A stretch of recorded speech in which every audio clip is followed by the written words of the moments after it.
Hey there! Welcome to the show where ex-evangelicals watch and talk about movies. The ones we weren't allowed to watch as kids because, Satan and stuff. I'm Donovan. And I am Zach, and Jesus stole our movies. So let's jump on our souped-up plastic-looking cars and go steal some VCRs and giant tube TVs and get this movie back. Got that one? You get that? No, I did not. It's the first Fast and the Furious. Oh. That- They were stealing CRT TVs at Yeah. the first Fast and the Furious? Yeah, go watch it again. They're stealing fucking big old tube TVs and VCRs. It's That's like awesome. it looks literally like the back of the truck in Ninja Turtles before it all gets stolen. When was the first Fast and Furious? So it's like 2001? I think it was 2000. Wow. So yeah, that the equivalent today would be like UHD. What is it? UHD DVDs. Yeah, but so few people buy physical. Yeah, which breaks my heart. Breaks my heart too. I love physical. I still like SD DVD, man. I I feel you. I don't know why we're against. I didn't build this collection for 12 years You're just right. so I could sell it and have it all in the palm of my hand. Nope, I have to carry these heavy shit around with me everywhere I go. it'll be my kid's heavy shit one day. And I'm like, what the fuck is wrong with this guy?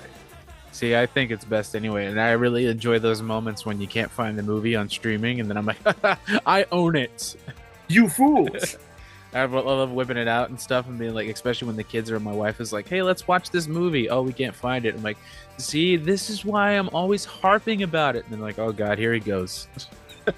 you love whipping it out. I fucking knew you were gonna do that. Let me whip this out. I thought you were gonna just let it slide, but no. No, you cannot escape. Well, it's been a while since we've been together, Zach. It's been a while. We've Been a been while. we've been busy with life stuffs, but we've been able to make it work to be here again. And thank you guys for joining us if you have. And we're going to talk about a movie that Zach's been wanting to see his entire life. And I only learned about a couple of years ago. 28 years I've been waiting to watch this film. And I guess Oh. I don't want to ask you yet. I want to slowly realize what you thought about it. I don't want you to tell me if you loved or liked this yet. Well, so on this show, up to now, we have done movies that we weren't allowed to watch because of religious stuff, because of whatever the influence of the church on our parents. Things like witchcraft or violence or, whatever. It could even be very, very silly. Like previously, we have talked about Pokemon being demons, This Our is Ferngully not, be too self-empowering. yeah, because that's evil, apparently. Because all you need is Jesus. This film is more like something I've just always wanted to see and have never gotten to watch. Yeah. I know I probably wasn't allowed to watch it because it looked weird to my parents, but I always saw the trailer at the video store. And I was always like, oh man, I want to watch this so bad. I even went so far as to, I had one of those TV VCR combos during COVID. I Yeah, found in somebody's trash. And I went to the store and I bought a VHS tape of this film, that's put amazing. it in the TV VCR combo. It started and got 5 minutes in, and the machine died. Oh my God. And it died with the fucking tape in the heads, so I couldn't get it out. Oh no. It sucked, and I was like, I wanted to watch this movie so long. So yes, I have been waiting 28 years of my life to watch this movie, and So this is the first time you watched it. this is the first time I've ever seen it. Oh, Yeah. okay, awesome. Because it's the first time I seen it too. I didn't have as much as a build up for it as you have, but I'm so excited to find out what you wanna what your final take on this. It's kind of like a forgotten thing because it bombed super hard. Yeah. Because I'm not sure if maybe they didn't market it properly or if it was just too odd or came out too late for what it was trying to do. I Right. feel like if this came out in 96, it would have done a lot better, Or or maybe a even few like years 93. earlier. Yeah. I agree with that. When it Um, could still ride the tide of at least of at least Ninja Turtles 2, The Secret of the Ooze, because that came out in like 92, I believe. So like this kind of sits in a space where people call it a Ninja Turtles ripoff, which Yep. is not entirely fair because it's not really a Ninja Turtles ripoff as much as it is a sort of kind of Power Rangers y ripoff because they're all very color coded. Yes. Um, but anthropomorphic animals are just anthropomorphic animals. Okay, like that doesn't. It's not the sole province of the Ninja Turtles. Mickey Mouse is not a Ninja Turtle ripoff. Like just because this came out later than Ninja Turtles doesn't mean that it's a Ninja Turtle ripoff.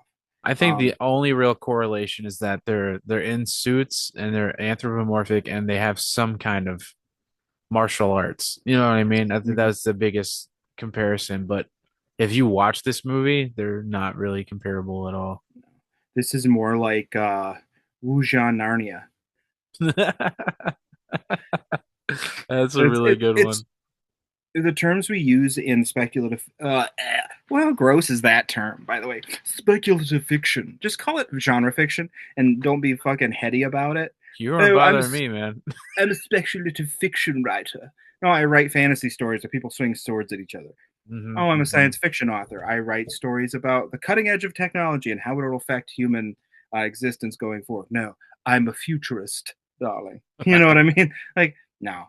Uh, the way this exists in genre fiction is this is explicitly a portal fantasy, um, Hmm. where our main character, who we'll talk about, gets transported to another secondary world through a portal of some type, Yeah, we'll and he definitely talk meets about that. fantastical characters. So, did you even know this movie existed before we? So when I was in high school, my best friend Matt, he had this on VHS and he was always talking about it. Like I remember one day, like we lifted up his coffee table and it was one of those coffee tables that had like storage underneath it. Mhm. And we lift off the top and there was that VHS, like the clamshell like tape. And Yeah. I'm like, what the hell is this? And I picked it up because he had like, the big green in there and little giants. So I'm like, oh, I know these ones, but what the fuck is this? And I was like, are these rats? He's like, no, dude, they're kangaroos. They're so, and so I know about it, but I didn't know anything about the story. Like none of, I just knew about it. So yeah, it was in my radar, but I never like really wanted to see it or anything, to be honest. So it's really cool to watch this and the way that the things I took away from it, I was surprised. If And that it was makes sense. be, because I knew so little about this movie's development, like its place in pop culture, which is not a lot because it kind of super bombed. Hmm. But I don't know if there was any Christian response to this movie. Did you find anything that was a explicitly Christian response to this film? Because there are some things in here, not some things, the entire basis of the film could be objectionable to a Christian worldview. Uh, Because we have talked in the past mhm. about um, a patent rejection of Eastern philosophies, is usually what it's called.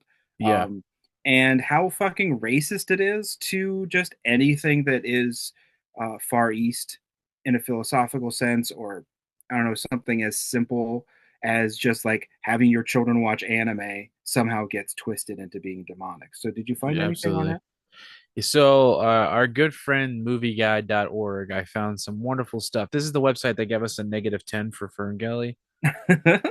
That's so because of cockroaches. Yeah, cockroaches and partial nudity. Uh, so Man falling towards machine, I think they listed on mhm. Fern Gully. Like, yeah, that's a negative, bud. Surely my children will never recover from man falls towards machine. Yeah, they're gonna be scarred. Now sit down and let me tell you about the tribulation force. um, so this movie received a -3. Language, we got light language, violence very heavy, sex none, and nudity. There's light nudity in this movie, apparently. What? Here's the They show. con, huh? Okay. I didn't see any nudity, but okay. I didn't either.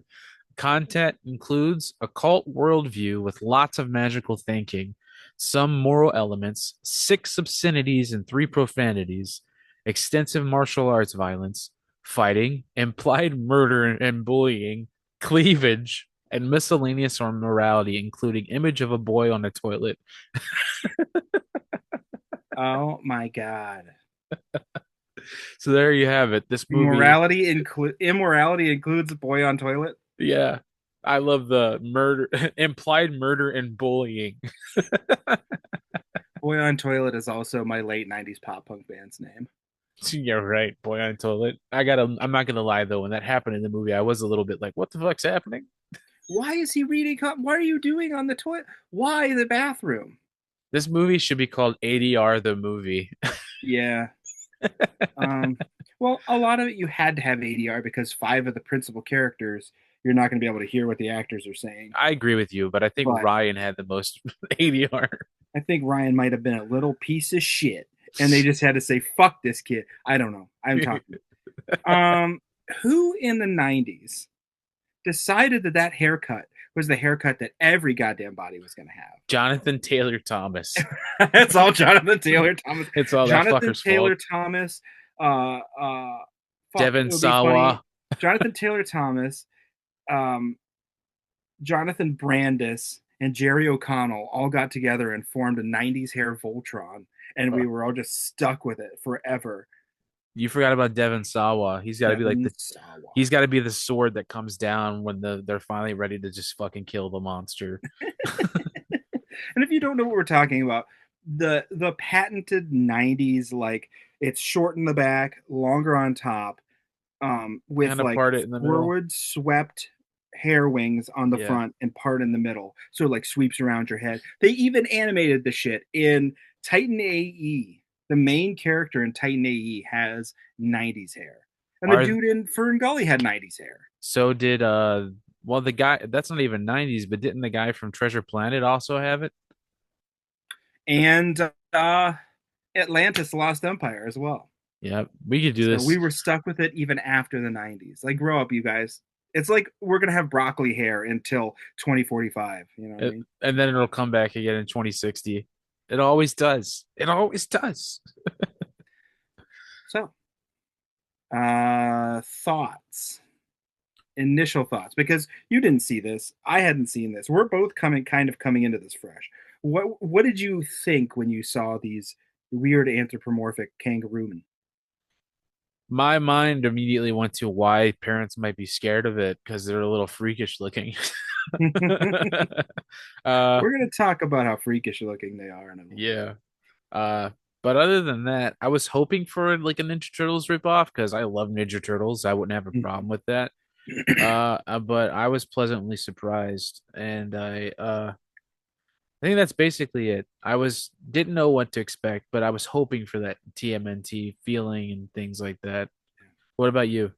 I was so stoked. I just wanted to watch. I've wanted to watch this movie since I was what, 9 years old. I've been sitting here like I want to see this film so badly, and I found out there were actual action figures for it, and now I That's want to nuts. track down some of the figures because I need them kangarooman on the That's shelf, nuts. baby. It's rad as hell. Oh, you want to know why there's toys for Yeah, I was this gonna very say unsuccessful movie? This absolutely. film this film was produced by four brothers who were doctors before they ever got into producing movies. They had this idea for a story, and they decided, hey, we want to make a movie, and we're like wealthy doctormen. Turns out that their dad owns a toy company in China, and he was extremely successful. I don't know what the name of the toy company is, but the entire movie was bankrolled by the toy company that their dad owns. So this is a nepotism, anthropomorphic animal, five warriors, Wuxia Narnia journey.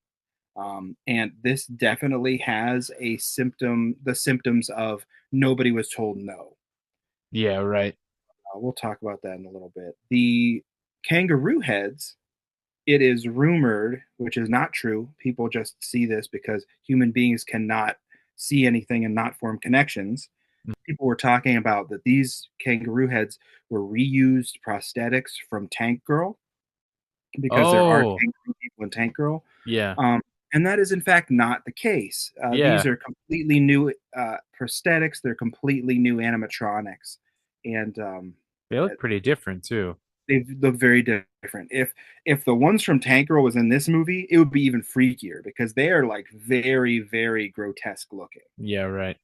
They look more like And if you've ever seen the movie Freaked by Alex Winter, they look more mhm. like that. This movie also does have a surprise creature actor legend in it. Doug Jones plays one of the That's kangaroo gnarly. people. It's I like, didn't hell know yeah, that. Doug Jones. He's the best. That We love toy him. company, by the way, was called Play'em Toys. Play'em Toys, EM. Liam. Yeah. So there you go. If it wasn't for Play'em Toys, it was like it's kind of like how Willy Wonka and the Chocolate Factory, they only made that movie because they wanted to start making candy. Oh, really? I Yeah. did not know that. Yeah. They wanted to start making Wonka candy. So like they went to a studio that would bankroll the movie, and it was like a Wow. they had sex in movie form. So, so I'm half like, tired. Sorry. did did Dahl like was he stoked? I want to know about that now. I didn't. I always thought it was just like, hey, we're gonna adapt your book. I don't remember the rest of it. I just remember watching the special features on the special edition of Willy Wonka, Mm, and I only remember that part specifically because I think I just like phased out the rest. I don't remember how they got the rights or anything like that, but it was really cool the way it went down with like them getting Gene Wilder and things like that because he had a that's lot to rad, do with the characters development and stuff like that. hmm I love that movie. dude. And Roald But Dahl was just chilling in his weird writing dungeon in his backyard. Roald Dahl is the author that I read with my son. Like Yeah, we read the Twits, the first Charlie. We are reading Matilda right now, and then we're gonna do the BFG. He dude, loves Roald Dahl, dude. the BFG is great. Yeah, he really wants to read that because he liked the movie. The movie was pretty fun. So that sucks because like now he won't have that picture in his head. Because I like hate that too. Yeah. one of the things that like the Roald Dahl thing is like his illustrations or whomever did the illustrations. I think he did them. No, Um, Quentin Blake. Quinn Blake, whomever did the illustrations, Mr. Blake. Uh, those are so evocative that like as you're reading those books, they kind of come to life because Roald Especially the Dahl is so Twits. good. Yeah, the Twits is very much in ugh, Matilda. Okay, let's talk about this other movie that is going to be fun because we're going to get too much in the weeds. Come back for a Roald Dahl special episode. I'm sure. Hey, we could talk about Matilda, Which one, the movie or the book? the movie. Oh, I would definitely love to talk about the movie. Danny DeVito is one of the most underrated directors of all time. Have you? Wait, Danny DeVito directed Matilda? Danny DeVito directed that movie, and he also directed Death to Smoochie. Dude, I don't know if you've ever seen Death to Smoochie, but that I've movie's seen Death Snoot. oh my God, I love that movie. Holy shit, I did not know that Danny DeVito directed Matilda. hmm That's wild. Yep, he directed it, and that's why like there's so many like reunions and the kids from the movie like grew up well and stuff. You don't really hear bad things because Danny DeVito stayed in those kids' lives like hardcore. Aw, Yeah, it's he really seems like a sweet. sweet man. Yeah, I wish Danny did. That's my what's the parasocial dad? That's my parasocial dad is Danny Danny DeVito's, DeVito. yeah, hell yeah, dude.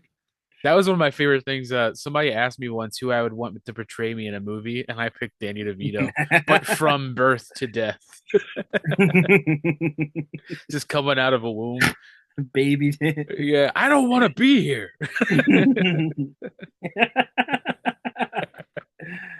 uh, All all right, right, warriors of virtue, or warriors of virtue. as you've so brilliantly put it in the script, warriors of future virtue. Virtue. That's even better. I thought it said future. Virtue's much better. You're Warriors of virtue. you should be a writer. I should. Be good tonight, honey. One day, one ordinary kid This is creepy. Let's get out of here.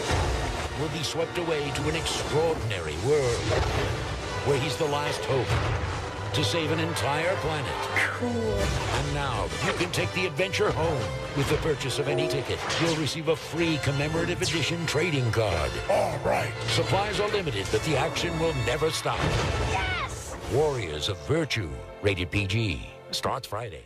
We open on shadow and mist, and a silhouette using prayer beads, with some inaudible grumbling because this is a VHS rip watched on YouTube, and the prayer beads fall, scattering across the floor of the shadow haunted place. And this blasts us right into the title card. Were you able to hear the intro on your version? No, I wasn't. But I Okay. also thought I was watching the wrong movie. It's like, what is this? I think he was saying there's a prophecy Yeah, I or think you're something. right. I think it's the same prayer that the guy says later on that he tells Ryan, like I that think. weird little prophecy he does. Yeah. Immediately after the title card, we cut to a sunny suburb and a 90s overworked career mom trope as a lady hustles from her house, calling out to her son, Ryan, that she won't be back until later and she has to get going. When the dog follows her to her car, she tells him to go find Ryan, which this dog seems like the most responsible person in the entire movie to me. Like the dog is like very nice and attentive and he does what he's supposed to do and he protects the boy and it's just like you're not paying attention to the kid. The kid's being an asshole because you're not paying attention to him. He's hanging out with weird adults, and the dog is just kind of like, I don't know, man. I'm just trying my best, baby. You know what I mean? His dog is a straight up lassie. Yeah, it's a cute little golden, whatever. Hmm. Up in the restroom, on the toilet, we see Ryan is reading Kung Fu comic books, and we are shown with very jarring editing and loud sounds of battle. Super close up panels flash by the screen of comics that look unfinished. There's no captions, there's no word Hmm. bubbles, and they don't look inked all the way. It Right, looks like kind of like a layout page, but right. honestly, if it was finished, I'd be like, this comic looks sick. Because they're just like fighting, and it's all these sounds of clashing swords and stuff. Hmm. Oh, we also have to mention who the director is, and we'll talk about that in a minute. Well, the sick comic explains why Ryan is missing and had been on the toilet for so long because he's just enveloped into the world of Yeah. these. Is it the kangaroos that he's reading, or is it just I think random I think it's just like a random like random comic? Iron Way Wuxia comic book. 'Cause Okay. it's definitely like a Warriors type of Can you imagine if he five was Warriors. reading like Bloodshot? In '99, man. Yeah, sure. Some gory shit. That He's would be just sick. Just sitting there reading Bloodshot, reading like the hardcore when that guy oh, like blows up the dude's head from inside. Oh or one of those panels like after he slows his heart rate and he gets up and just fucking eviscerates a person. yeah. Shout out to 90s Valiant for being crazy. Hell yeah, brother. Um isn't that what we originally bonded on? Is just 90s Valiant comics? Was We were both like, Bloodshot. holy shit. I was Yeah. gonna come on and talk about Bloodshot on the Escapist Room. And we both thought better of that because that sounds terrible. Yeah, we didn't want to see it get ruined, like the Yeah. IP. Unless they give him the hair, then I'll watch it. If there's a part where he's got the haircut, the Blade Wesley Snipes haircut. On Vin Diesel would look so crazy. So crazy. Like what the it would look like Rock with hair. Like young Rocky. Yes, it would. I'm Like gonna Photoshop young that Rocky later. Maivia looks insane. With the fanny pack. Yeah. Completely out of nowhere, we cut to a super action cooking montage as Ryan watches his grown adult friend Ming cooks in a restaurant in an extremely dangerous manner. Yeah, right. He's just flinging oil around. He's throwing eggs and vegetables into like the burning hot oil in the wok. And you're like, dude, do we not have any safety precautions in this kitchen? Not Yeah. only are you flinging hot oil, you're also probably getting oil on the floor. Somebody's gonna fucking take a header in one of these stainless steel prep tables and die. That's Right. probably why the chef was so mad when he came in later. He's like, "What the fuck are you doing?" And I think the whole time he's going, "Watch this, Ryan." It's like, Yeah, why are you trying so hard to impress a 9-year-old boy? and he's using martial arts to cook food. Oh my Um, God, you know what it reminds me of?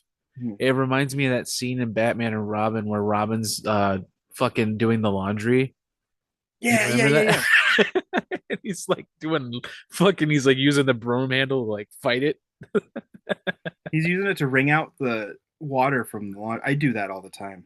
for People think socks I'm and shit. yeah, And just people, the little stick and twist it. oh god, Uh, yeah. no one ever knows what I'm talking about, so I appreciate that. Later, Ming and Ryan chill in the restaurant as the Kung Fu cook tells Ryan about the elemental masters of Kung Fu in their magical realm, while throwing digs at the Power Rangers. Uh, it's Does like he? there's no morphing. Yeah. What a Like, dick. why even mention that? I guess punch up. Sure, I guess I don't know. He might as well have just been like, "Well, at least we don't have a stupid name like Sabin or Sabin, however you pronounce it." When Ming gets called back to the prep table to cook, Ryan asks if the magical world is real, to which Ming replies, ancient Chinese secret. And it seems not even being a Chinese American co production could save this movie from casual 90s racism. Right. And it's definitely that because it's from a commercial that's way old. Yeah. It's just like, dude, what the hell? People making this movie are of Chinese descent. Like, you'd think they wouldn't have that line in there. Yeah, it was definitely jarring to be like, "Oh, yeah, it was a moment to be like, "Oh yeah, this is a 90s movie." Later still, we are dropped into a completely different movie as Ryan is performing his water boy duties at the football game, and we see that he is disabled. When the coach makes a bad call, Ryan tells the jock du jour Brad the weakness in the other team's play. With Ryan's keen sports ball insight, the sports team wins the ball game and in the most melodramatic manner imaginable. Oh my The God, people yeah. the people celebrate like Samwise just won the Rudy Bowl, and Ryan stands off to the side, his contribution unrecognized. And it's This Go ahead. no, go ahead. I need you to talk about this because I'm like, what the fuck? This scene was shot in slow motion like it was a Zack Snyder film. It was so weird and so long. And it was mostly just close-ups of Ryan just looking so fucking sullen after they Yeah. won and he didn't get any credit. Like I get that was really fucking bogus, but holy shit, it was really weird. And it's like complete sports movie ending Hmm. with like they hoist somebody up on their shoulders, everybody's cheering. This is a daytime, probably junior varsity football game. Like this kid does not look like he's older than 15. You know what I mean? Right. Like what do you guys do? It's full on da, da, da, da, da, da, da, da, da, da, da. Like And then it changes on uh, a dime when they don't give Ryan the credit, and he just like slowly looks down, and the music's like. so at this point, it's probably important to mention who directed this movie. This is a the first American production of the director Ronnie Yu, who you Donovan would probably know as the director of Freddy vs. Jason. Yep, yep. I think. And What else did he direct? I think he do. he, Uh, he did Bride of Chucky, didn't he? yep, he did Bride of Chucky and a bunch of other Chinese like martial arts films. Freddy versus Jason. Jason. Does Pretty Freddy sure vs. Jason have as much slow motion in it as this movie does? it's got a lot, but it's very stylized. And now that you mention it, like later on when we're in the world of the kangaroos and stuff like that, that does look very reminiscent of like the boiler room and the nightmares, that kind of stuff. That's crazy. Like especially the Dutch tilts. Oh my God, there's so many Dutch tilts in those movies. Oh, we're gonna get it. We're gonna get to the Dutch tilts. It was ridiculous. It really cheapened the look of the movie to me. Yeah. It wasn't done right. It felt. After the game, Ryan and his pal Chuck are on the way home when Brad and his bully friends ride by on their bikes. Being a decent friend, Chuck calls out Brad for dissing Ryan. And Brad here looks absolutely evil. Like he is full on movie bully. Like this man, it will probably commit violence upon you. And we'll talk about movie bullies in a minute. He's straight up fucking Henry Bowers in this piece. He's about to cut his belly and everything. Oh my God. By merit of Ryan's contribution to the football game, he invites Ryan to a totally not sketchy sounding tunnel to hang out later. Because, let's go hang out in a tunnel, you guys. This felt so made for TV. I thought it was like an afternoon special. Like it was gonna be like one of those ones like don't do drugs or you'll end up like Ryan. Peer pressure. Only you can resist it. Yeah, exactly. Too bad they're going to a tunnel because if they were under a dock, it would then be peer pressure. Oh Jesus. And then he would die by like a tide coming in. Back at home, Mom gives Ryan dinner, and we see yet more familiar 1990s tropes, as working mom isn't a decent cook.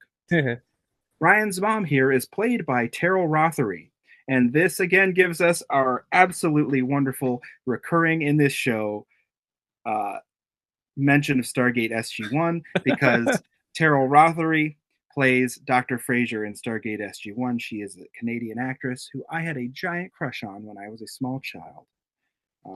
She was in something else I can't remember. It was a Yeah. horror movie, but I don't remember which one it was. When I looked up her IMDb, she had over 200 credits. Yeah, she's like Canadian lady, Vancouver person who is in a bunch of shit. She was in Psych, I think. She's probably been in Supernatural. Yeah, that's at what I was some about to point, say. I probably recognize her from some demon on Supernatural. I know I've seen her in several Sci-Fi Channel original movies, probably. Yeah. But I will never go an episode without talking about Stargate SG-1 because I fucking love that show. Recognizing the meal that mom made him just may be inedible. Ryan's mom, whom I don't think gets a name, which is not okay. Mom, that's her name in this. Mom, just name your character, please. I don't know. She deserves a name. She's doing all the hard work. She hooks up Ryan with some cash to go to Ming's. So Ryan is just paying this grown-ass man to be his friend and make him food? I was like, what is happening? Why have we not gotten to the Portal fantasy yet? This is kind of protracted. I feel like if they would have cut the football garbage and just let Brad be a shitty bully. Yeah, right. Like it was like a 10-minute football scene with slow-mo or to not do the slow motion. Yeah, it would have been a lot shorter without the slow motion, for sure. Also, Ming is the name of the man who is Ryan's friend. And Ming's is the name of the restaurant?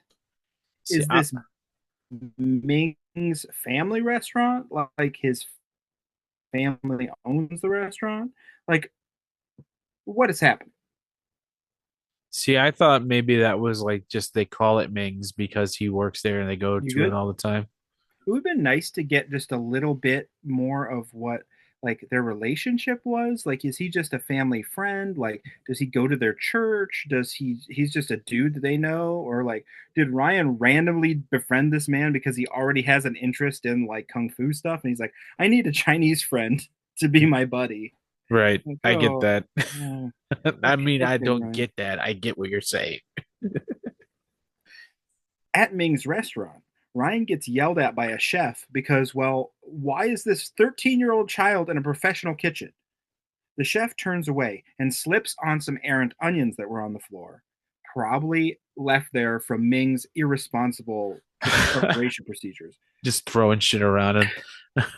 And trays full of orders fly up into the air, only to be saved by Ming, who not only catches the falling chef, but the food as well. And somewhere else, Sam Raimi watches this and says, yes, this will be a perfect gimmick for my Spider-Man. That's so funny because that's what I thought of as well. Yeah. It's like the same thing. Mm-hmm. Maybe he did. You never know. It could have been like Sam Raimi is one of the 4 people that watched this movie when it came out. Him and Bruce Campbell are sitting there. Oh, this is an interesting kangaroo movie. I have a weird headcanon thing where I think that Sam Raimi and Ted Raimi are like the best brothers ever, and they just hang out all the fucking time. You're probably right, man. And then they get to work together all the time, too. Because I'll tell you what, I'm a Ted Raimi guy. I love Ted Raimi. I think he's wonderful, and I wish he would have gotten more work. Especially when he... Huh? No, go ahead. No, I was going to say, especially when he played a bloated dead lady. I feel he was in Sequest. He was Oh, great in really? Sequest. Yeah, I love Ted Raimi in Sequest. He was like a principal character. He was also wonderful in Xena and Hercules Oh, as Joxer. He's great. I love a good Ted Raimi. Okay. Uh, Ming takes Ryan upstairs to hang out, which is sus as hell. And they have a super ham fisted discussion about coming out of cocoons and metaphors and sad boy stuff.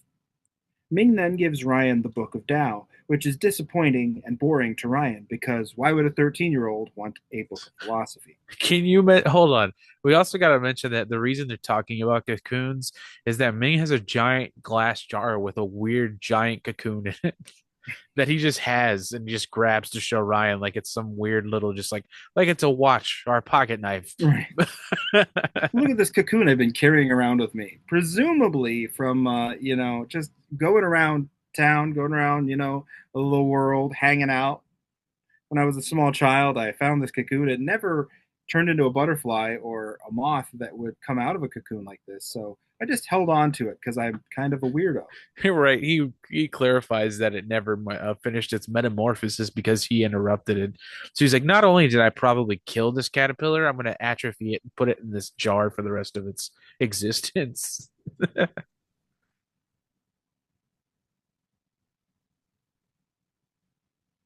And yes, it's also very sus that Ming keeps taking Ryan to other places. And that's not our fault for saying that it's sus. It just is because it's a grown man with a child. Right? It's just weird. Like it would have been better if they did uh, kind of describe their relationship a little better. If this is a person that and apparently Ryan's mom, and granted this was in the 90s, right? They're not going to care as much back then. But apparently Ryan's mom's fine with him hanging out over there. I think it would have been easier and better if Ming just had a kid too, because then they could have just hung out and Ming could have been included in it. Like Yeah, when he was telling the story of the Tao and stuff, he could have been like, "Oh, he comes in there when the kids are talking and hanging out." And he's like, "Do you know what this is?" Blah, blah, blah, rather than just be like, "Hey, kid, come upstairs with me." sure, into my apartment above the Chinese restaurant, which if I got to smell egg rolls all day, I would love that. Ming says to give the Book of Tao a chance, and Ryan reluctantly takes the book and heads off to the creepy rendezvous with evil ass Brad. Cut to Chuck and Ryan sitting outside the tunnel when scary ass Brad shows up. And I'm okay. Was I wrong? Am I wrong? Am I putting too much emphasis on how terrifying Brad seems? Like No. his head is shaved. He's got a big old earring. He's like, this dude's 6 foot tall already, and he's like Yep. 15. And you're like, this man will kill you. He Like reminds me of he's Sid from Toy Story. as a person who was bullied in school, I kind of was triggered by this a little Yeah. bit. I was like, holy shit, man, no way. Ugh. You would not even be in the same room with this man. Like No, you just avoid him. and the shit you see he's about to do, it just solidifies how evil he is. Scary as Brad rocks up with his cronies and reasonable girl, which is like, why is reasonable girl here? She's reasonable. These are all idiots. There's always one reasonable person in the group of idiots that always second guesses their motives. That's always like, are we the bad guys? If you have to ask yourself if you are the bad guy, bud, you're probably the bad guy. Um, Brad shows up and bullies them into some involuntary urban exploration. Down and down into the depths of the earth they go, through tunnels, down ladders, in manholes, and on down, bullied and controlled. Bullied and cajoled by Brad and his cronies the entire way, until they come to a completely random, pointlessly dangerous spinning whirlpool of doom, which would earn a badly ADR'd what the fuck from Sigourney Weaver in any other movie. I'm surprised it wasn't just dropped in here with how much ADR is in there. That's bad. Because what is this? Is this the thing that flushed Jason out of Manhattan's sewers, and you're just going to see a little swamp boy drift by in the whirlpool of doom? Well, that was weird. Just, Brad tells Ryan that all he wants is a measly autograph, and that autograph is on a wall across a treacherously narrow pipe, spanning a gap above a whirling whirlpool of doom.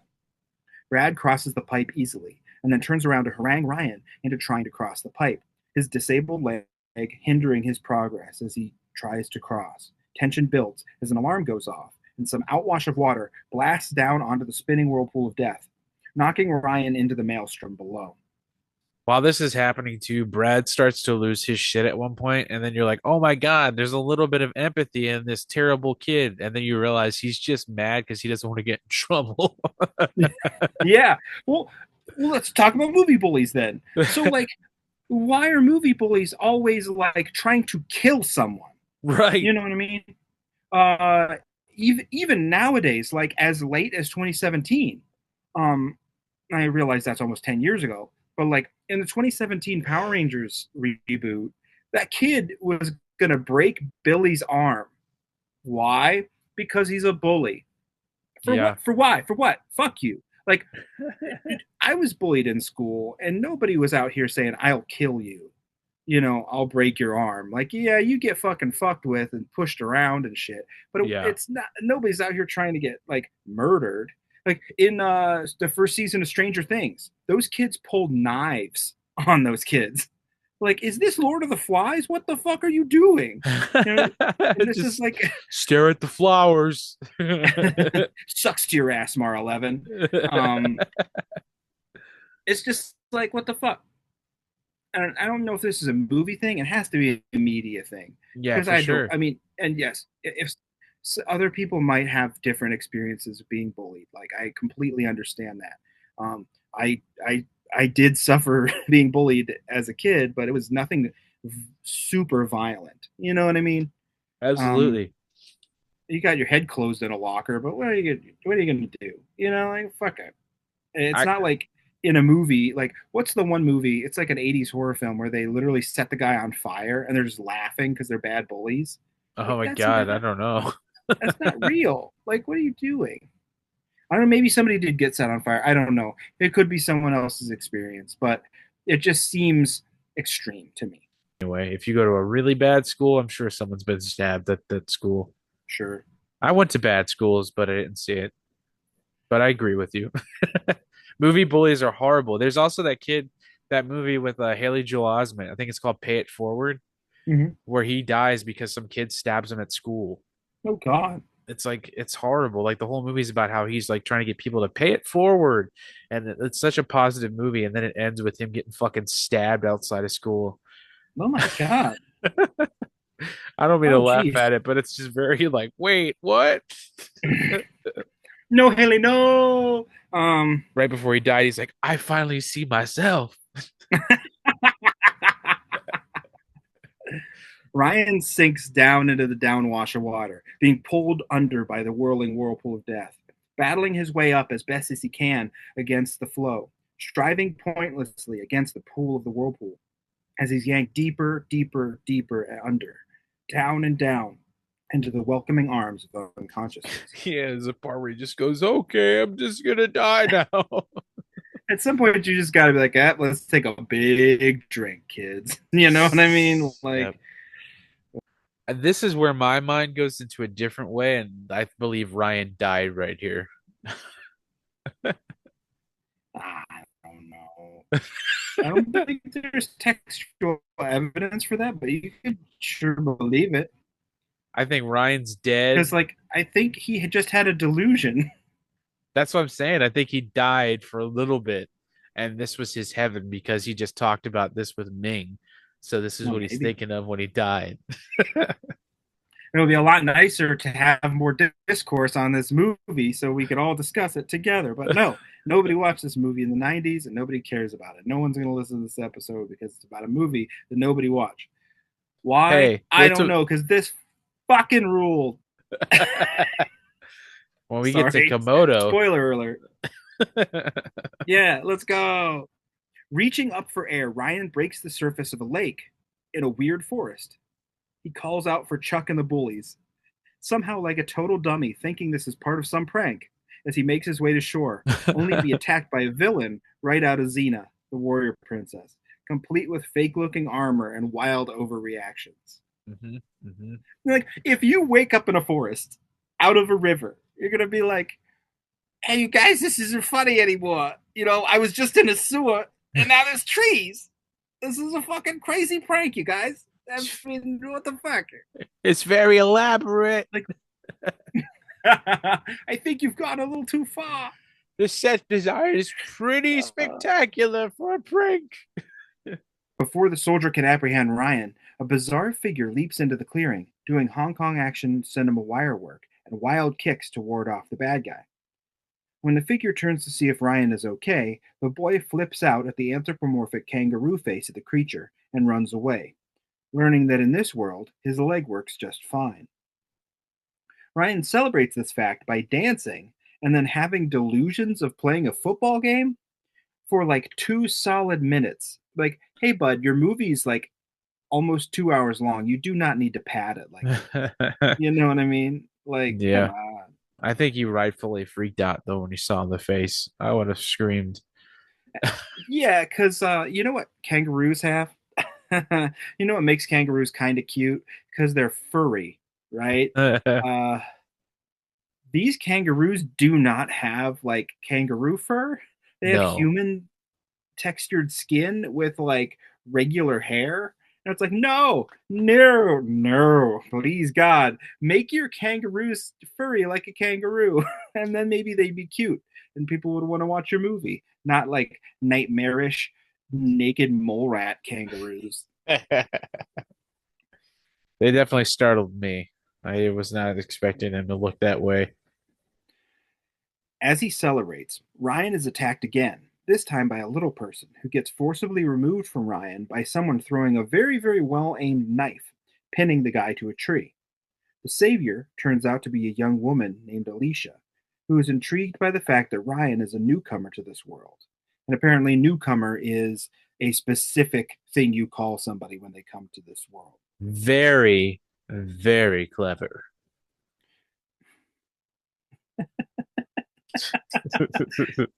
Yes. The savior is a young woman named Alicia who's intrigued by the fact that Ryan is a newcomer to this world, delivered by the river. And somewhere, Philip Jose Farmer is starting a plagiarism lawsuit, but that's a different story. She says that they gotta beat it, because somebody named Komodo's men are out in the forest looking for these newcomers. Alicia whisks Ryan away up into the trees. Now, sorry, go ahead. Oh, go ahead. I was gonna say that considering that this movie is full of anthropomorphic kangaroos, I thought Komodo was gonna be a like lizard person. Right. Because that would be kind of cool, right? Yeah. And later I did learn that this character's name is Elysia and not Alicia.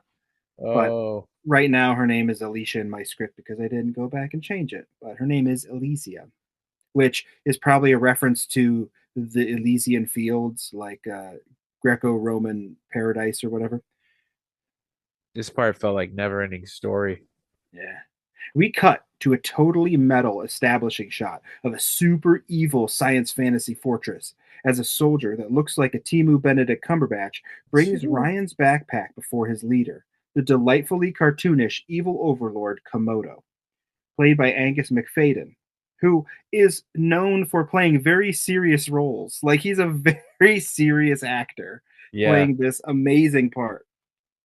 He starts off in this part of the movie like really tame though. Like as the movie progresses, he just gets more and more insane. At this part, he's just giving it like such a toned down like delivery for everything he's saying. And it's like at first you're like, this guy's gonna be boring. Komodo descends from the ceiling on a pod of evil, spouting some phony sounding proverbs, and promptly kills the soldier by dropping him in that old bad guy layer standby, the trapdoor. Hell yeah. Surrounded by incompetence and goofs, Komodo orders the backpack opened, revealing a totally dry, not water damaged at all Book of Tao. He then orders the soldiers to bring the newcomer to him alive. And I have the note here. I absolutely love Komodo. I think Komodo and the evil guy from Time Bandits would just be the best buds. You're right. That's a good one.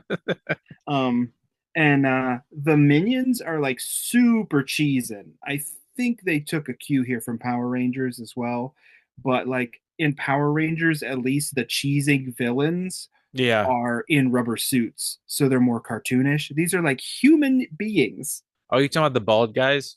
the bald guys, and the lady with the claw hand, which we'll Yeah. talk about her later.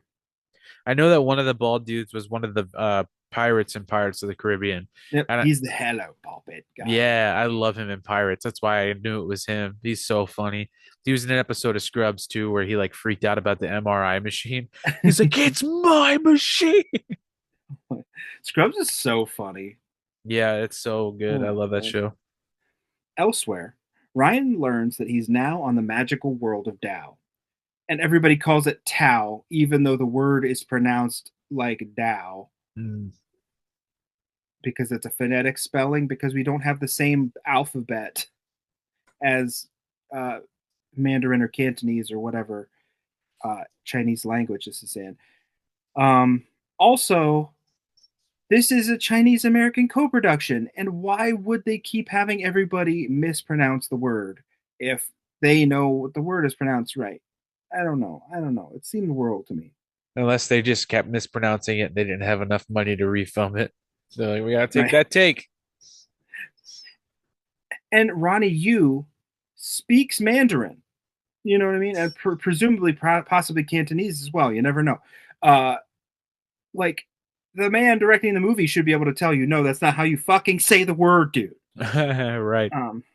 Ryan and Alicia drift off down a river through what look like some absolutely wonderful and impressive sets, complete with dreamy lighting and a random guinea pig squeak off somewhere in the distance, because definitely that was a guinea pig squeak on the soundtrack. And I was like, well, there you go. That's how you know you're an exotic magical forest. There's guinea pigs that are in the wild. Because, hey, guess what, kids? Guinea pigs don't live in the wild anymore because humans ate them all. And they only exist in captivity. There must be in Papua New Guinea. Maybe. Closest thing to guinea pigs in the wild is just capybaras, because they're just like click and drag on the corners. Guinea pigs.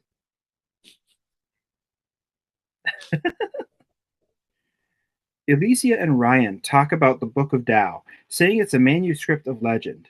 Alicia tells him that if the book is returned to the people of the Life Spring, it can change everything. Ooh. Everything. She tells Ryan about Komodo's conquests and the mining of a special element that grows around the life springs they call home. And now there's only one life spring left, and Komodo is coming for it. Alicia says that nobody can stop Komodo, not even the eponymous warriors of virtue, the kangaroo kung fu masters. She's just like talking to Ryan. She's like, "You don't get it. This guy's fucking crazy." He's not the only one. He screams all the fucking time. It just shakes. He just shakes uncontrollably and yells. He's the most theatrical man in the world. It's so awesome. Have you heard him laugh? It's fucking terrifying. And he quotes movies. Like, he says warriors come out to play. Oh, it's like, how do you know? I feel like there's a secret history where Komodo is also a human from Earth. Ooh, like he got Like from our world. That's how he would know that line. Don't they say something like he used to be a newcomer? I think they might say maybe. something like that, where he got like he was there so long or something. I think they say that. I could be wrong. Or maybe I just got a headcanon now that you said that. The duo floats their way into the last remaining life spring. We see that Tao is populated with all manner of humans and anthropomorphic animals that weird Ryan out. It's like fucking what's the bar on fuck, I don't even remember is it Tatooine? Yeah. Mos Yeah, Eisley. Yeah. I don't know the name. Did they ever say the name of the bar in Mos Eisley? Because Mos Eisley is the name of the spaceport. They might just call it the Mos Eisley Cantina. Oh yeah. Oh God, George Lucas is gonna sue me. No, now we're gonna get pulled from Spotify. One voice rises above the clamor of concerned citizen. One voice rises above the clamor of concerned citizens. It's Master Chung, telling them that the warriors of virtue can protect them all from Komodo. But an angry yak/water buffalo man speaks up, saying how can the warriors defend them if there are only 4 out of the 5 warriors available? Bullshit, Chung. I'm calling you out right now. Master of lies. You rule nothing but lies. This starts the crowd complaining and squabbling fearfully until Elysia speaks up, telling the assembly about the newcomer. Seeing Ryan's diminutive size, they start complaining even louder. First, they're like, oh shit, there's a new warrior? Oh god, he's a kid. Fuck him. Throw him in the river. Throw him in the river. Then the maniac starts speaking up again. The maniac. And like, it was really cool to see more than just the kangaroo anthropomorphic characters. Like, I feel like there could have been more. They only really showed, I think one guy was a rhinoceros dude and one guy was a water buffalo. If you like this sort of thing, if you like anthropomorphic animal fantasy, there is an absolutely wonderful comic book series called The Autumn Lands. And it's fucking phenomenal. It's kind of super violent but it's very, very interesting stuff. Hell yeah. By Kurt Busiek. And it's wonderful. And he never got to finish the story because people didn't buy enough of it. Oh, that sucks. It's really, really great. And it kind of has this sort of secondary world, portal fantasy. Everybody is an anthropomorphic animal except for the main character type of deal. And it's wonderful. And it's like an adult take, not adult as in mature audiences only, but like a more aged up take on the whole thing. Right, sophisticated, you could say. Later, Master Chung asks to see the manuscript, but easily and quite quickly forgets about all that when Ryan asks to meet the warriors of virtue. Master Chung tells him about the 5 Ru warriors over vignettes of their training over some absolutely gorgeously lit and constructed sets. Hell yeah. These bits look right off the screen of a fighting game stage as the 4 different warriors train. We see Lai, the virtue of order, the element of wood, training with his bow staff. Shun, virtue of loyalty, the element of earth, training with the sword. And and she has very, very female-coded martial arts, which you see in wuxia films and kung fu movies, that female-coded martial arts are very different than male-coded martial arts. Okay. But it looks a little bit silly with that bulky kangaroo suit that she's wearing. So you can't really, There's some people that would like that. Yeah. Just to say. Those Lola Bunny fans out there, yeah. Hey, don't shit on that. I was like 7 and I was like, hey, this is making me feel weird things. Oh my God. Sorry. Chi, the virtue of high wisdom, the element of fire. High wisdom? Yeah, boy. Bet his birthday's 420.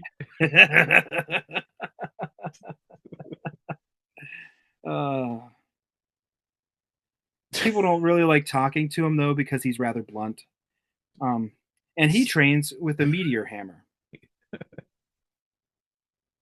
That was for you. No, I appreciated it. I was gonna say, and he stinks a lot. Is that a skunk or is it you? He just smells like marijuana resin all the time. It's just in his fur. Ooh. Like he was just doing a snow angel. He just has like, it's just in his skin cracks, just baked in. His fingertips just look like green lines. Yi, the virtue of righteousness, the element of metal, trains with an iron ring, which I thought was a chakram at first, but it's never used like a bladed weapon. It's only like an iron ring. Okay. I don't know specifically what that weapon is called, but it's called a triangle that's been curved. Yeah, that's how geometry works. When Ryan asks about the fifth warrior, Master Chung tells him that Yun, their leader, the element of water, the virtue of benevolence, has lost his will to fight.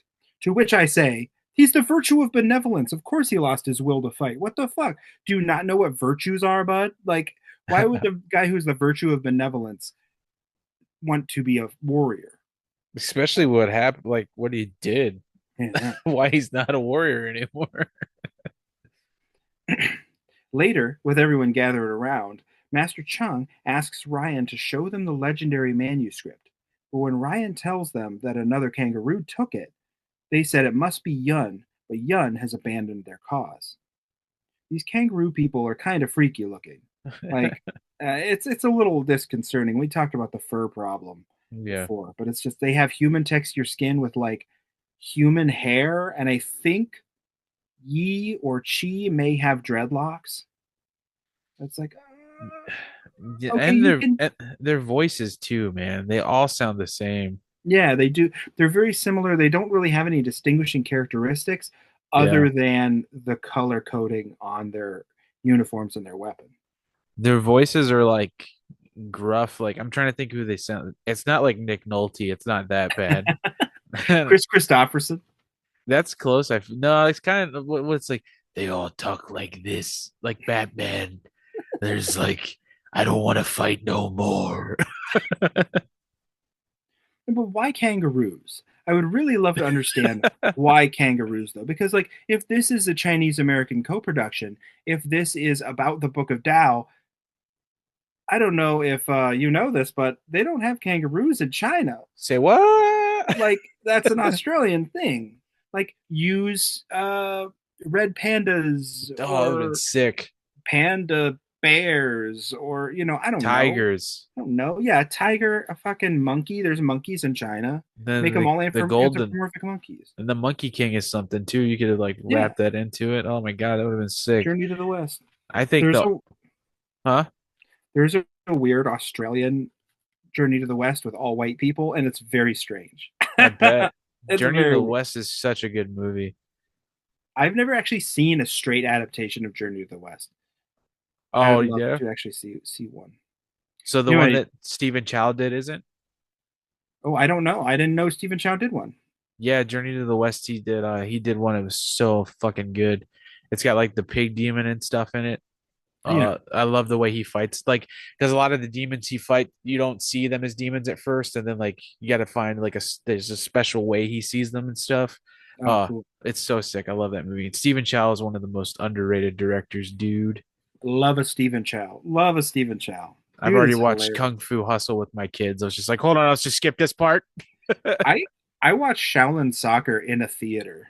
In a theater? Oh my Yeah, god, that's like amazing. I was just like, oh, this is the coolest thing. I don't even like sports, and I'm like, Yeah. oh, this is awesome. This is so fucking great. That Oh, movie is it's so phenomenal, fun. dude. Especially the part where they stopped the soccer ball like right at the fucking. I love the moments where it's always like a big explosion or something, and then you see like the smoke clears and you see they actually did what they were trying to do. Mhm. I fucking love that with the ball. He's like, oh, it's so cool. Yeah, That movie's so awesome. Now I want to and, watch it. and I love that Stephen Chow can do the anime kung fu movie thing of making things hyper exaggerated and Yeah. kind of uh, poke his finger at it and poke fun at it, Yeah. but still make it impactful and make sense and reverent and fun and make fun of it at the same time. Like the thing with the lady when the yelling in Kung Fu Hustle when she knocks the top off the bell and just blasts all those dudes, and like Yes. the guy in Shaolin Soccer who stops the soccer ball, like that's a very anime sort of thing, and it's Yep. sort of like, oh, that's so silly and ridiculous, but it makes sense in the story, and it works, and it's all very very well done. I love the idea of like kind of nose thumbing a little bit Yeah.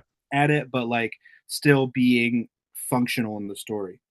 Yeah, absolutely. And it's very funny. And I love comedies that have very poignant and emotional like backstories. And Mhm. Kung Fu Hustle has that. And it's done Oh, so yeah. beautifully with the lollipop. It's like, oh, it's so Yeah. cool the way he pieces it back together. You're like, oh, it's so It's sweet. perfect. Like, Kung Fu Hustle is a great movie. Stop listening to this podcast and go watch Kung Fu Hustle. It's fucking phenomenal. Did you ever see CJ7, the kids movie he did? I did not. Yeah, yeah, you should check that one out. It's really cool. Master Chung tells the four warriors that they must find Yun and complete the quintet, for only together can they defeat Komodo. Later, Ryan and Elysia have a quiet moment, learning a little bit about each other's backstory. And to Ryan's credit, he tells the truth about not being a great leader worthy of the manuscript. And I feel like in a different movie, he would have lied about it and he would have tried to string them all along. I thought he was going to because he kind of does it first because they ask him to see it and he like, can I meet them? Yeah, he was deferring pretty good.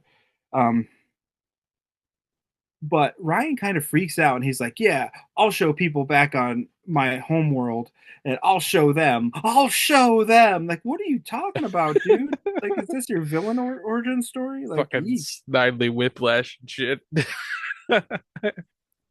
Elysia takes Ryan to an old temple where she drops the exposition about why Yun is gone and that during a battle, Yun actually killed someone. And because he is the virtue of compassion, compassion? Benevolence. Because he is the virtue of benevolence, he put himself into exile. He's like, well, that one's on me. I'm gonna go for a little bit. I think I'm just gonna disappear in the woods. We don't have to talk about this. Don't come look for me. I don't need to talk to anybody. I don't have to communicate with you. Fuck you. I'm going over here. I just asked for a mulligan. I'll be back in about a month.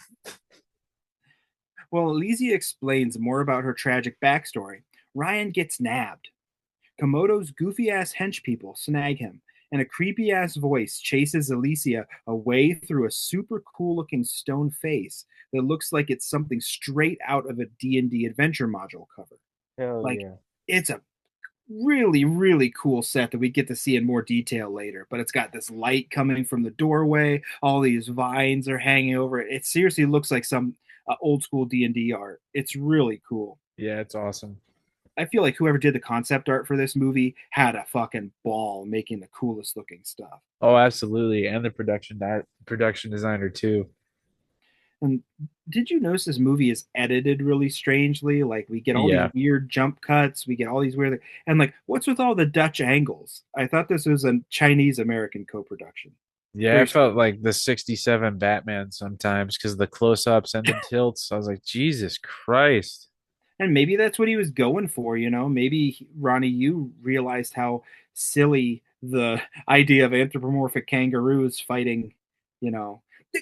Give me more of this world, though. I want to know the world. Yes. Who are some of these people that got transported down the river? Who is Komodo from a past life? Like, where are the other anthropomorphic characters? What's Like, up with Yak Man? Why was he yeah, just so disgruntled? He doesn't like kids, apparently. he's the angriest yakman in the world. He's like, great, a kid, another kid. Fucking kids. Put them in a pillowcase full of rocks and throw them in the river. Often Just send him back. Send him back in the river. Off in the dreamy forest, the bats taking Ryan back to Komodo run into Yun and rib him about violating his oath, which seems kind of like a bad idea if the guy is willing to kill. But whatever. Like, hey, fuck you, buddy. You killed somebody, you piece of shit. Like, yeah, I killed somebody. You want to be next, bitch? Scared a little bit, maybe. Like, oh my god. I've taken a life. I'll do it again. Oh wait, no. I've taken a life. I'll do it again. Everybody talks like this. Unless you're Give a 'em female. personality. Yeah, right. They all never talk mind. like that. All Yeah. four of them. If they had more personality, if they were more engaging, we could spend more time with the Warriors if we spent less time with Weirdo Ming making a giant mess in the Chinese restaurant and stupid football shit.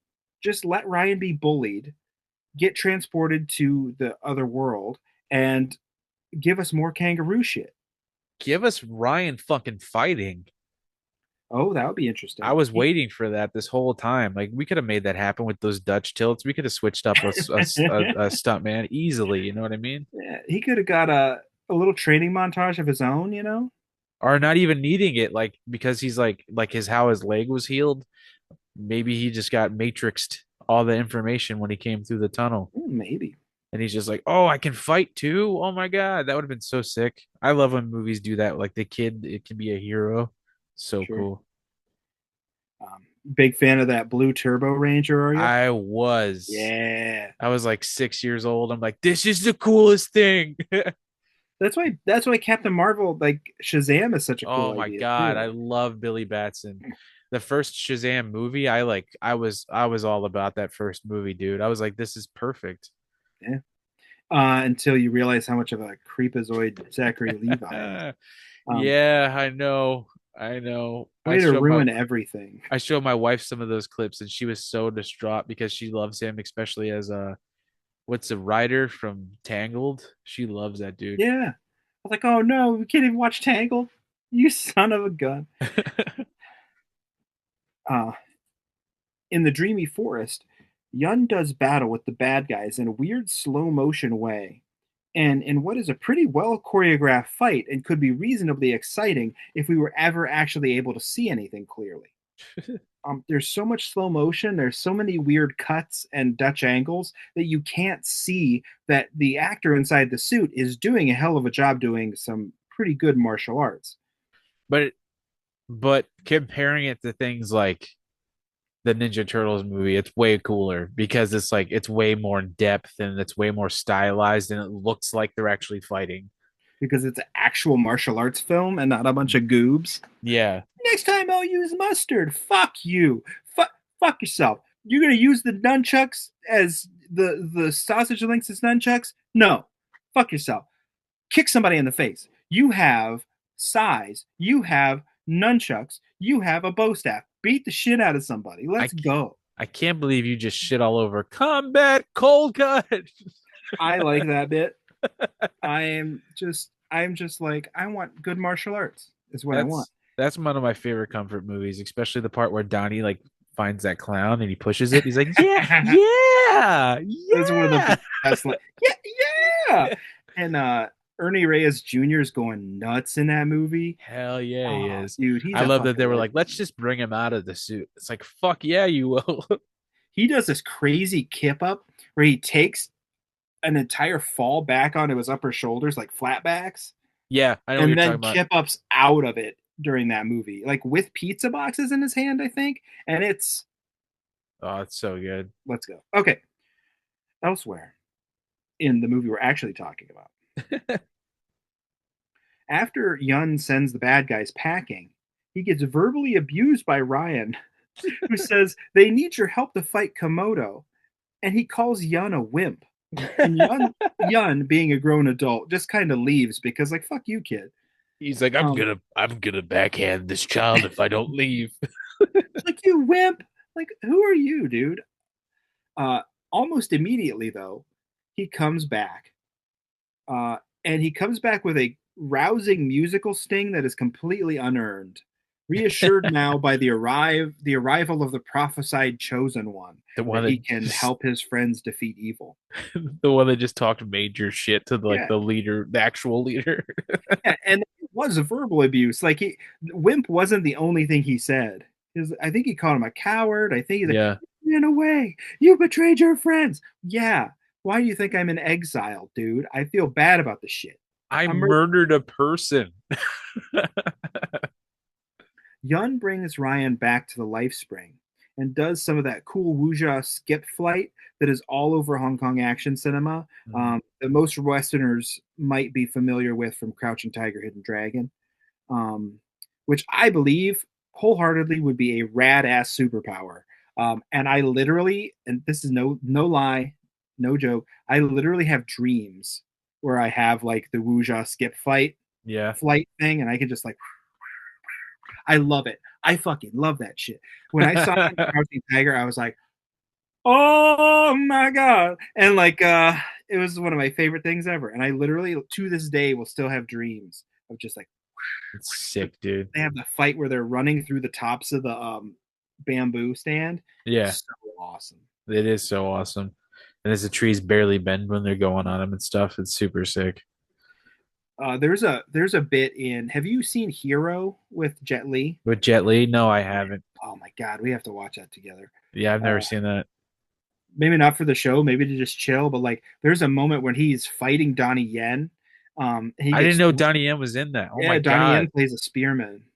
It's it's so good. He gets thrown out over a lake, and he reaches out with his sword and uses the tip of his sword in the water to bounce himself back to the pagoda on the island. Oh, that sounds so sick, It's dude. awesome. Donnie Yen Oh, is one of the coolest motherfuckers, man. I watched all of the Ip Mans in like a day. Oh my god, they're so good. yeah, dude. I haven't even seen any of the Ip Mans. No, No. dude, bro, they're so fucking good. Those are like the best fight scenes I've ever seen. They're so like stylized, but also just like Donnie Yen is so toned down when he fights. Mhm. He's such a badass, man. Yeah, he's great. With Yun returned, the townspeople celebrate that their heroes are now at full strength. Yak Man's like, fuck yeah. Well, I'm a yak man. uh, Lai reluctantly welcomes Yun back, and Yun tells the group, which I'm like, why are you so mad? Like, your friend experienced a trauma and he did a thing like that wrecks your soul, Yeah. and he has to atone for it with the people that he did that to and their family or whatever. Just let him have his time. I don't understand the shit. Well, He, I think Lai's kind of like, I don't know. Are you gonna kill someone again? yeah. Just keep them Yun away from the sharp objects is all I'm saying. Yun tells the group that the manuscript is in the hands of the enemy. When the five express worry that Komodo now has the Book of Dao's secrets, Master Chung arrives in super style, saying, not so, that only Ryan can read the book. Like, Master Chung glides in doing the skip flight thing, and his robes are blowing behind him, and he's just like, and Hell you're like, yeah. yeah! Master Chung looks like the coolest motherfucker that ever lived. Like, let's go.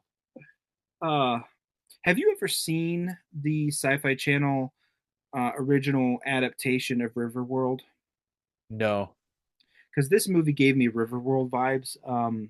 Riverworld is sort of a story about like once you die, all these people are reincarnated on this planet that is surrounded by one giant river, and Never they all heard of just that. have to live on it.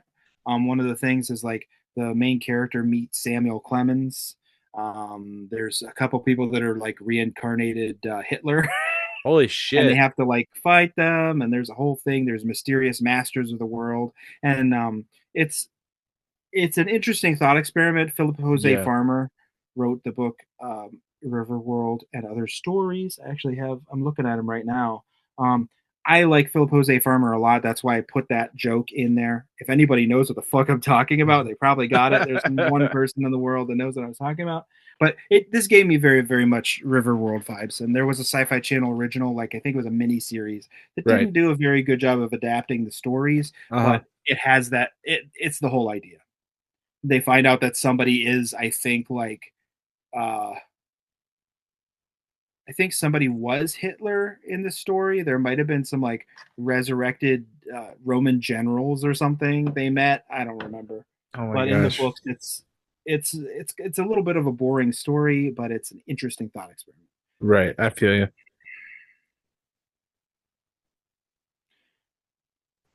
Master Chung reveals to us the information that even if the enemy does have the book, only Ryan can read it because he is the newcomer and he is the one of legend.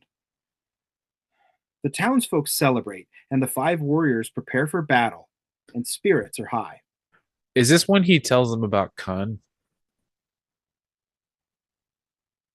I think he does tell them about Kung It, here or just a few scenes later. I'm not he's sure. like, your Khan is strong.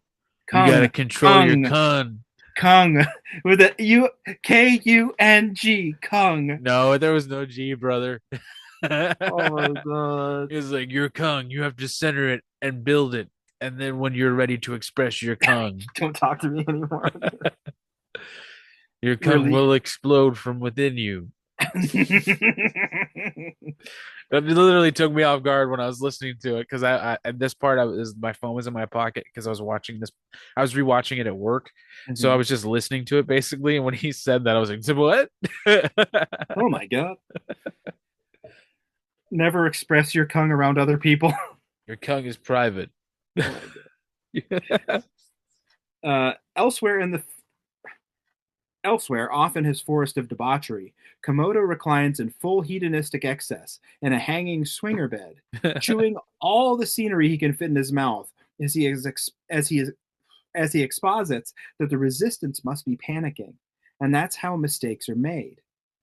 Komodo orders all of his annoying ass minions out of the room except for the general, to whom he says that almost all of the Zubrium, which, okay, Zubrium is the mineral you mined out of the life springs of the anthropomorphic animal people. All Mm. right, okay, clever movie, sure.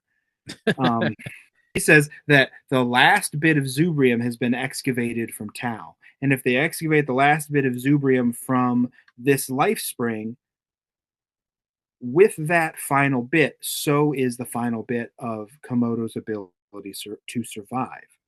Because he uses Except, it to stay young. hmm, except that the book is a gateway to another world.